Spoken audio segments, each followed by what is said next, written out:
see a thing. I don't even know the guy. Don't forget to get his watch and wallet. Right.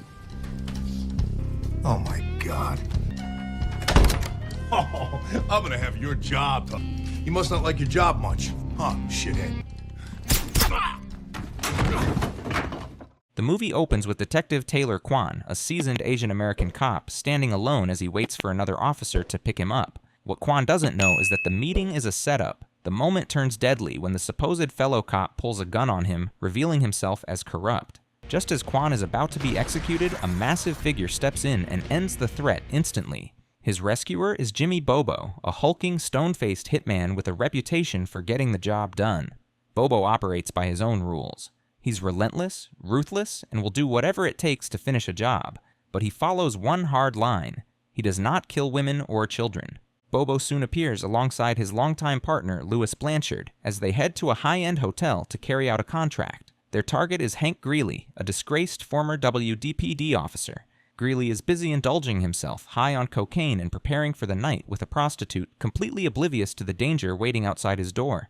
When Bobo and Blanchard knock, they flash fake police badges to gain entry. Greeley, noticing the lack of a warrant, insults them and tells them to get lost. They force their way in anyway. Greeley threatens to report them and have them fired, but his words mean nothing.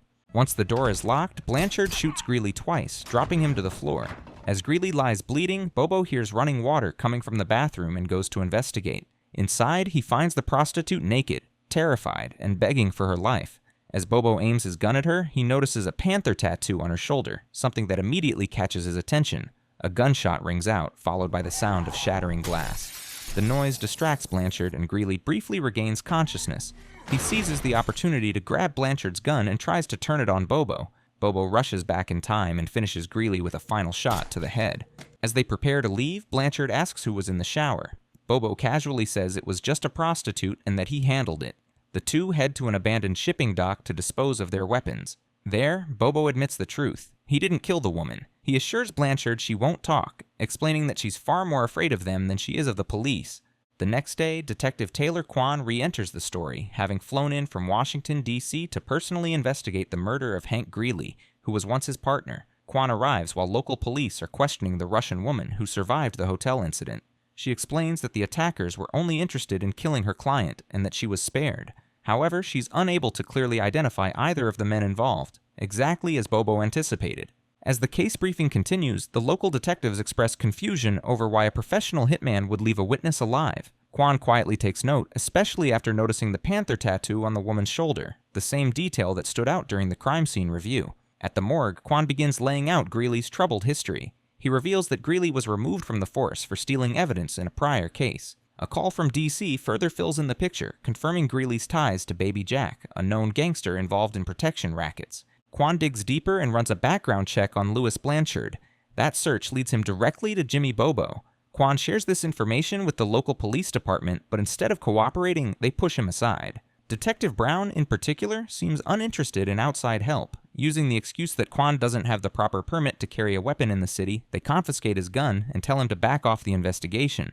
Despite the setback, Quan refuses to sit on his hands. Without enough evidence or authority to arrest Bobo outright, he chooses another approach. Quan leaves Bobo a voicemail, asking him to meet at a bar. Rather than threatening him, Quan frames it as an exchange of information, hoping to talk about Blanchard's murder and see where the truth really leads. Bobo appears to accept the meeting, spending time pacing around his isolated lake house while replaying Blanchard's death in his head and fueling his thirst for revenge. When the time comes, he arrives at the bar carrying a bottle of his preferred liquor, orders a glass, and pours his own drink before sitting down with Detective Quan.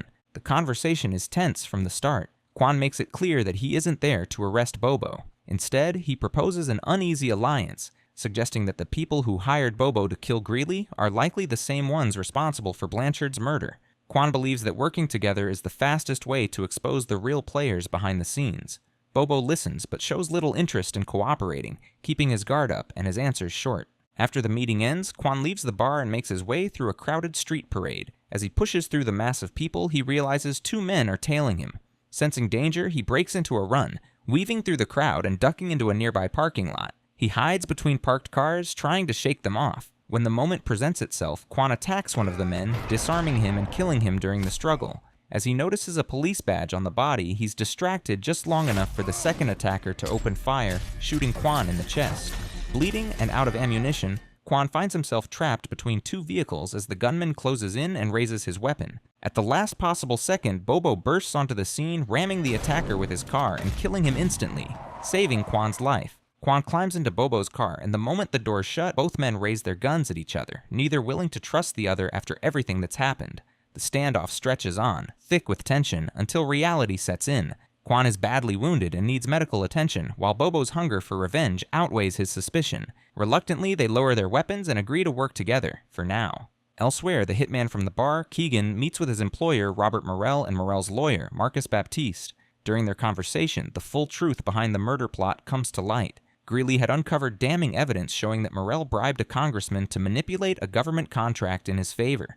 Greeley planned to use this information to blackmail Morell. To silence him, Morell hired Bobo and Blanchard to carry out the hit. Afterward, he attempted to have them killed as well, hoping to erase all loose ends. However, Greeley had already taken precautions by handing the evidence over to a local mobster known as Baby Jack for safekeeping, making Baby Jack Keegan's next target. Bobo brings Quan to a tattoo shop owned by his daughter, Lisa, so his injuries can be treated. Before they go inside, Quan discreetly removes the firing pin from Bobo's gun and secretly contacts the local police to inform them of what's happening, making it clear he still doesn't fully trust the man who just saved his life. As Lisa works to extract the bullet from Quan's body, he notices a panther tattoo on her shoulder, identical to the one he previously saw on the prostitute at Greeley's hotel room. Meanwhile, Keegan tracks down Baby Jack at a private bar that doubles as the mobster's criminal front. Ignoring the bartender's warnings, Keegan moves toward the back with a silencer attached to his weapon. He kills Baby Jack's guards without hesitation, forces Baby Jack to open his safe, and then executes him as well. After retrieving the evidence, Keegan exits the bar and proceeds to murder everyone inside. Once the massacre is complete, he gets into Morell's car and hands over the evidence, successfully completing his assignment. As Bobo and Quan leave the tattoo parlor, the tension between them eases slightly as they trade sarcastic jabs. Bobo pokes fun at Quan, mocking him for mistaking Lisa as his girlfriend instead of his daughter. However, the conversation soon turns serious when Bobo reveals the identity of their middleman for the Greeley job, Ronald Earl. Quan immediately runs a background check, and they discover that Earl recently used his credit card at a Turkish bathhouse. Meanwhile, police respond to the gruesome massacre at Baby Jack's bar. Bobo and Quan arrive at the bathhouse, arguing over who should go inside. Quan boasts about how he could kill someone using nothing but his phone, prompting Bobo to prove a point by casually demonstrating that a man can be killed with something as simple as an apple.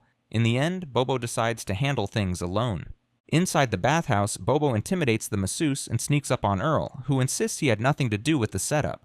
Bobo deliberately turns his back, baiting Earl into pulling a gun. When Earl tries to shoot, he realizes there are no bullets. Bobo removed them earlier. Panicking, Earl confesses that Marcus Baptiste was the one who hired them. He tries to buy his way out, offering Bobo money to forget everything. Bobo attempts to execute Earl, but the gun fails because Quan removed the firing pin. Earl lunges, trying to disarm him, and the two engage in a brutal struggle against the wall. After a vicious exchange of blows, Bobo overpowers Earl, reloads the weapon, and executes him with his own gun. After leaving the bathhouse, Bobo explodes at Quan for sabotaging his gun. Furious but focused, the two redirect their attention toward Marcus Baptiste. They track him down to a high-end masquerade party and enter wearing masks to blend in. While scanning the crowd, Bobo spots Keegan and instinctively grips Blanchard's knife, itching for revenge. However, the room is packed with guests, making it impossible to strike without causing chaos. Instead, Bobo shifts his focus to Baptiste and follows him upstairs. Inside one of the private rooms, Baptiste is attending a business meeting where Robert Morell is present. When Bobo politely asks if anything is needed, Morell publicly humiliates him, ordering him to leave and give them privacy. Swallowing his anger, Bobo storms off, plotting his next move. Baptiste, heavily intoxicated, later stumbles into the bathroom. Bobo corners him, knocks him unconscious, and quietly carries him out of the party. They restrain Baptiste in the back seat of the car, and when he wakes up and tries to escape, Bobo knocks him out again without hesitation. Once Baptiste's disappearance is discovered, Morell contacts Detective Brown, revealing that the officer is on his payroll and orders him to locate Baptiste's phone. At the same time, Morell authorizes Keegan to eliminate whoever abducted Baptiste. Baptiste is taken to Bobo's secluded Lakehouse and tied to a chair for questioning. After a brief argument over who should interrogate him first, Quan steps in and attempts to extract information using traditional police interrogation methods. He presses Baptiste with calculated questions, trying to piece together the conspiracy. Baptiste, however, proves sharp and evasive, refusing to crack under Quan's psychological tactics. At this point, Bobo takes over the interrogation. He grabs a hunting rifle from the wall and strikes Baptiste with it, instantly breaking his composure. The once confident lawyer panics and begins spilling everything he knows, confessing his ties to Ronnie Earl, Robert Morell's illegal dealings, and Keegan's role as Morell's enforcer. Baptiste admits that Bobo and Blanchard were marked for death to eliminate loose ends after the flash drive containing all of Morell's incriminating documents was recovered. He explains that the drive was meant to protect him in case Morell ever turned on him. Without hesitation, Bobo shoots Baptiste, killing him instantly. Quan is disturbed by the execution, and the two argue over Bobo's actions. Their confrontation is cut short when Keegan and his mercenary team arrive and open fire on the Lakehouse. Bullets tear through the structure as Bobo and Quan dive into the water to escape. Keegan leads his men inside the house, where they discover Baptiste's body still tied to the chair. Moments later, Bobo resurfaces and detonates a bomb planted beneath the Lakehouse. The explosion engulfs the building in flames, killing Keegan's entire team. Keegan narrowly survives by leaping through a window just before the blast consumes the structure. Bobo brings Quan to his daughter Lisa's house so they can regroup. While there, Quan examines the flash drive and discovers that it contains a list of powerful individuals who accepted bribes from Morell. Despite everything that has happened, Quan still intends to betray Bobo and secretly contacts the local police to update them on the investigation. Later, Quan admits his intentions to Lisa, explaining that as a police officer, he will eventually have to arrest her father. Lisa attempts to change his mind, telling him about Bobo's difficult upbringing and the kindness he's shown despite his past, but Quan remains firm in his duty. While driving afterward, Bobo notices that Quan and Lisa are beginning to form an emotional connection. He opens up about Lisa's mother, explaining that she was a compulsive gambler who spent 15 years in prison. Shortly after, Quan announces that he plans to meet with another police officer to formally build a case against Morell. Bobo disagrees strongly, insisting that the only way to stop Morell is to kill him. The tension escalates until both men draw their guns on each other once again. In the end, they go their separate ways, with Quan warning that once Morell is dealt with, he will come after Bobo. Meanwhile, Morell is shown speaking privately with Detective Brown. Brown reveals that Bobo has a daughter and suggests using her as leverage to recover the flash drive. Morell agrees and orders Brown to send Keegan after her. Once the drive is retrieved, Morell instructs that Keegan should be eliminated as well. He explains that Keegan is driven more by reputation than money, making him unpredictable and impossible to trust. Not long after, Keegan arrives at Lisa's tattoo parlor. He knocks out both Lisa and her clients and takes her hostage. The story then cuts back to the same underpass from the beginning of the film, where Quan meets with a local police chief and claims he has solved the case. However, he quickly realizes the chief is also on Morell's payroll when the man pulls a gun on him. Just as before, Bobo arrives at the last moment and saves Quan's life once again. As they escape together, Bobo receives a call from Keegan, who threatens to kill Lisa unless the flash drive is handed over. Enraged, Bobo vows that he will not stop until the man who took his daughter is dead. Keegan keeps Lisa restrained on the second floor of an abandoned warehouse. Morell unexpectedly arrives to oversee the operation, openly questioning Keegan's control over the situation. His constant interference and lack of trust clearly irritate Keegan, who feels undermined. When Bobo arrives, Morell's men frisk him thoroughly before escorting him upstairs. Face to face with Keegan, Bobo makes it clear that their conflict is far from over. Morell then offers Bobo a deal, promising a payout of $250,000 if he assassinates Quan. Before handing over the flash drive, Bobo demands to see his daughter. Despite Keegan's objections, Morell agrees, brushing him off with a dismissive insult. Once Lisa is brought out alive, Bobo hands over the drive, and Lisa is released. As they leave the warehouse, Quan secretly slips inside through a window, recording everything on his phone. While Keegan and Morell argue, Keegan finally snaps. Furious that Morell placed such a high bounty on the man who slaughtered his crew, he suddenly shoots both Morell and Detective Brown in the head without hesitation. Quan suddenly steps out from hiding and takes down one of Morell's remaining men, while Keegan eliminates another nearby. When Bobo sees Keegan fleeing the scene, he first makes sure Lisa is safe, then turns his focus toward revenge. As Morell's surviving henchmen open fire wildly, Bobo is forced to trigger the explosive device hidden in his car, wiping them out in a fiery blast. At the same time, Quan intercepts the final gunman who nearly reaches Lisa, killing him just in time and saving her life. Inside the warehouse, Bobo and Keegan slowly circle each other, trading insults and threats. Keegan has a clear shot, but chooses not to take it, wanting to prove his dominance face to face. He grabs two axes, tossing one to Bobo and challenging him to fight. The two clash violently, swinging the axes with lethal force, each strike capable of tearing flesh or bone. Keegan appears stronger and more fluid, but Bobo refuses to back down. Eventually, Bobo is driven into a corner as Keegan snaps his axe handle in half. However, Keegan makes a fatal mistake, allowing Bobo to slash his foot with the broken blade. Without hesitation, Bobo plunges Blanchard's knife into Keegan's neck.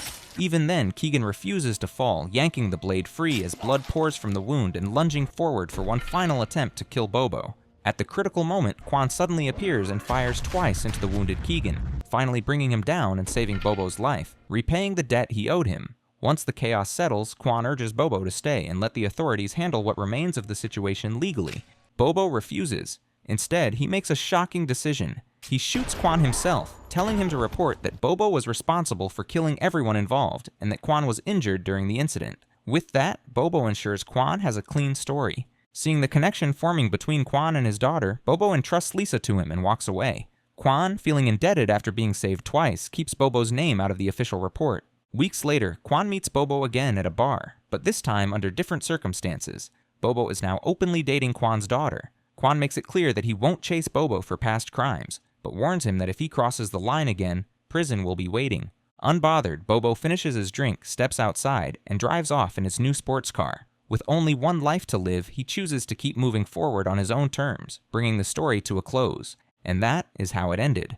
Make sure to like and subscribe for more videos like this, and you can find this movie in the description below or our comment section. Thanks for watching.